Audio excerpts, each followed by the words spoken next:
Today I am going to solve question number 7, 8 and 9 of chapter number 7 of your book.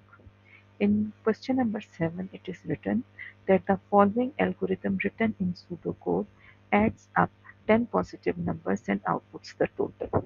It contains several errors.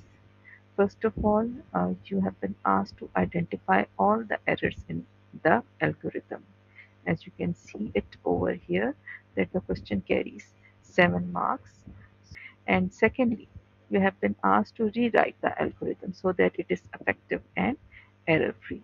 And the first error is this, that in place of the starting value of counter that is set to 1, it should be written the value of the variable name total should be set to 0, because the starting value of total was not declared anywhere in the algorithm. And then the counter starts from 1 to 10. Now the second error in the program is this, that until the number is lesser than 0 should be until the number is greater than 0. It means for positive numbers this condition is being checked that the number should be greater than 0, and it is not being checked that the number should be lesser than 0. So let's see the uh, algorithm. It's repeating it is repeating two instructions until the number is greater than 0, that the user is being asked to enter a positive whole number. That number will be saved inside a variable named number. Now, and the program is checking that the number should be greater than 0. It should be a positive number. Now comes the third error. Value of counter should not be added to the value of total. Instead, the value of numbers should be added to the total value. Let's see the algorithm over here. Counter is being added to the total, which is wrong. The value of this number, every time the user is giving a number, that number should be added to the total value of total. Now let's move on to the next error. The value of counter should be counter plus 1 is not required, because it's already written over here. Now the second last error is this, the output total should be after the end of the loop. As you can see it over here, that the program is adding all the numbers in the variable named total. So when the loop ends, the for loop ends over here, the final value of total should be displayed in the end instead of displaying it every time the loop is iterating. Now let's move on to the last mistake, that next number should be next counter. Over here, the for loop is was started start the for loop had started using the variable named counter, and the next value of counter should be changed every time when the program comes till the last instruction. So over here counter should be written. Now we are supposed to rewrite the algorithm so it is effective and error free. Now you can see it over here, that what the program is doing, it is assigning a starting value of 0 to a variable named total. Then another variable named counter is starting from 1, it will go till 10. It will take 10 positive whole numbers from the user. It is being repeated 10 times, that the 10 positive numbers are being taken from the user. These numbers are taken into a variable named input until the number is 10. That it will keep on taking 10 numbers every time the number is being added to the variable named total. And the value of total, the variable name total is summing up all the numbers that are being taken by the user, and the next counter is taking the increasing the value of counter every time. Then after all the 10 iterations are completed, then the total value of output will be displayed to the user on screen. So this is the corrected algorithm, which is taking 10 positive numbers from the user and adding them up and displaying the final total to the user, and it is. Now let's move on to part C. Set up a trace table and some test data to try run your rewritten algorithm. Now you are supposed to create a trace table for this algorithm. For this trace table, you can you can think of any 10 values. Suppose you are thinking or you have thought of. So here is a trace table. First of all, it is taking the first value 5 from the user. So it is, first of all, it is taking the first value 5 from the user. This value is added to the total named, the variable named total. So the 0 plus 5 makes 5, and the value of counter is 1. When the value of counter becomes 2, the second number is taken from the user. It will be added to previous 5, which will make a total of 15. When the value of counter becomes 3, the a third number will be taken from the user, which will be added to this 15 to make 18. When the value of counter will become 4, a fourth number will be taken from the user. This 8 will be added to this 18, that will make a total of 26. When the value of counter will become 5, another new number will be taken from the user. This new number will be added to the previous value of 26, and a new total of 38 will be formed. When the value of counter will become 6, a new number will be taken from the user, and it will be added to the previous 38 to make a total of 45. When the value of counter will become 7, the number 4 will be taken from the user, which will be added to 45 to make a grand total of 49. When the value of counter will become 8, an eighth number will be taken from the user, which will be added to 49 to make a total of 64. When the value of counter will become 9, it will take another new, the user will give another new value, which is 6, which will be added to the previous value of 64 to make a total of 70. In the 10th iteration, the user will give a 10th number, which will be added to the previous 70 to make a total of 79. Now comes the last part of this question.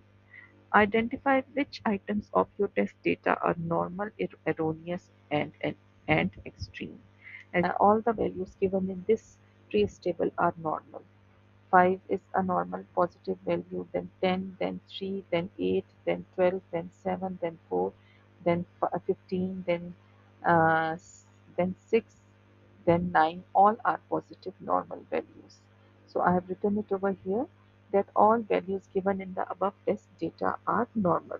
But in general, you can say that 1, 5, 10, and 25 are normal values, and 0, 5, -5, and -10 are erroneous values, because the algorithm is making sure that the user is not entering any value uh, lesser than or equal to 0. In the category of extreme data, the minimum extreme value uh, that can be taken by this algorithm should be 1, and the maximum value has not been specifically set in the algorithm. It can be it can be set by it can be decided by the programmer later on and added to the program, but till now the least value that can be entered by any user is 1. Now let's move on to the last question. This pseudocode algorithm inputs two non-zero numbers and a sign, and then performs the calculation shown by the sign. The An input of 0 for the first number terminates the process. So you have to input any two numbers and one sign. If you are But you should not enter 0. If you will enter 0, then the algorithm will stop, because it's checking in the beginning of the algorithm that the number should not be equal to 0. So if the user enters the positive plus sign, then the in a variable name answer, the first number given by the user and the second number given by the user should be added. If the user enters a minus sign, then both the first and second number should be subtracted from the first number and should be saved inside a third variable named answer. If the user gives an asterisk sign, then the first number should be multiplied with the second number and it should be saved in the answer should be saved in answer. If the user enters a forward slash, then the first number should be divided by the second number and the answer should be saved in answer. If the sign is not equal to either division or if the sign is not equal to division and the sign is not equal to multiplication and the sign is not equal to minus and the sign is not equal to plus, then uh, then zero should be allocated to the answer. Nothing should be allocated to the answer, and all the ifs are ending at end if. And if the answer is not equal to 0, then the answer will be displayed through this. Uh, then the answer will be displayed on the screen. Then again, another input will be taken from the user and which will be saved inside number 1 and the second number will be saved inside number 2 and a sign will also be taken from the user and the while loop will check the previous values of numbers number 1, number 2 and sign first and then it will move on. So this means that if the user has not entered a proper sign plus, minus, multiplied or divide, then the a value of 0 will be sent to the answer will be assigned to the answer, and if the answer will be 0, then nothing will be displayed on screen. Otherwise, the algorithm will keep on taking two numbers, and that too is checking that the number should also be not should not be equal to 0. Then it will keep on applying plus, minus, multiplication, and division operations on the numbers, and it will keep on showing the answers on screen. Now you have to complete this trace table for the given input data. First of all, the user has given first two values of 5, 7 and plus. So this algorithm will this algorithm will add this algorithm will add 5 and 7 and give the answer plus as the output.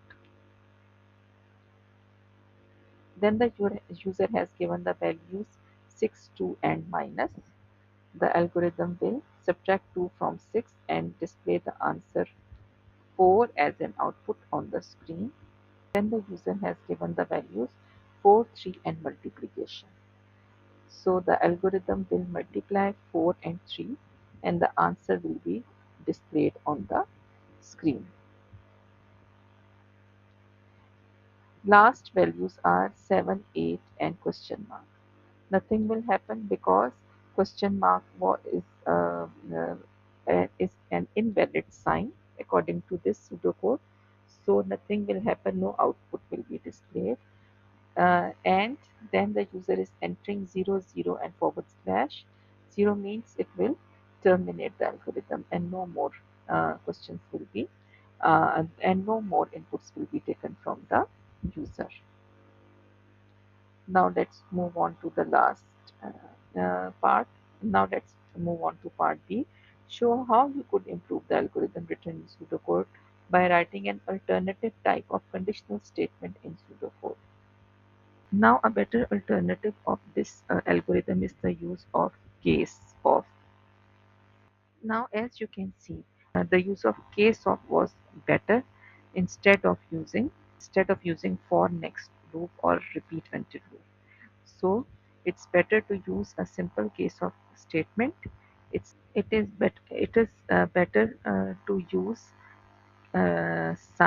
one single sign variable.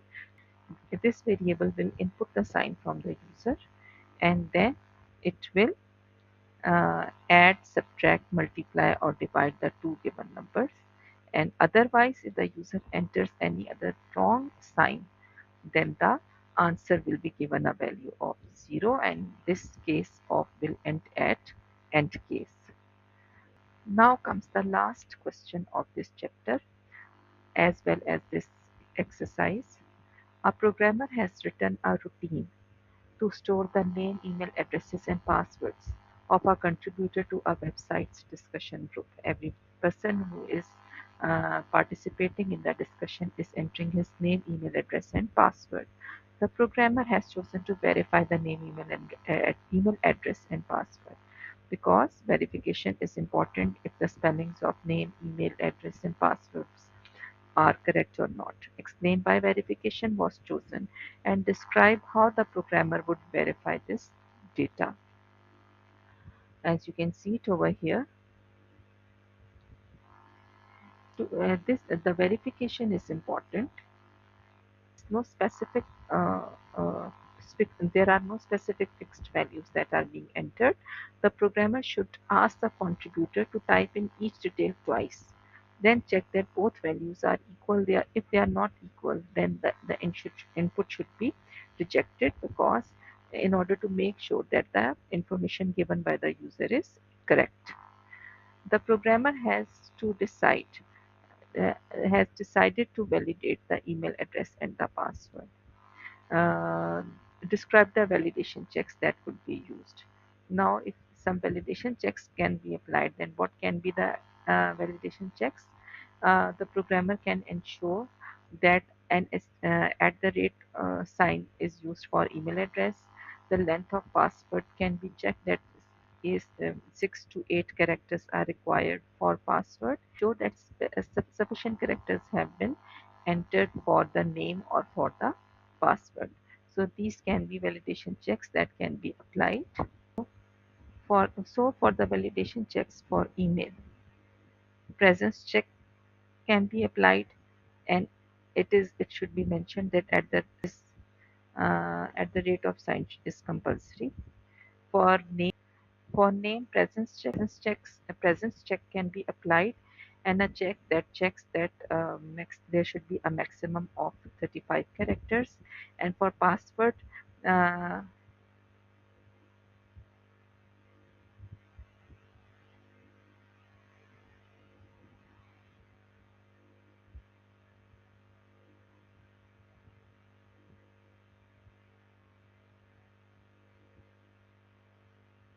and for password, it should be checked that the user has entered a password. Presence check will make sure that the user has entered a password, and the maximum and this should be checked that the maximum number of this can be checked that the maximum number of characters should be equal to 8.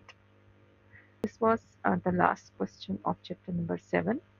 Please like this video and leave a comment if you understood the concepts well. Thank you.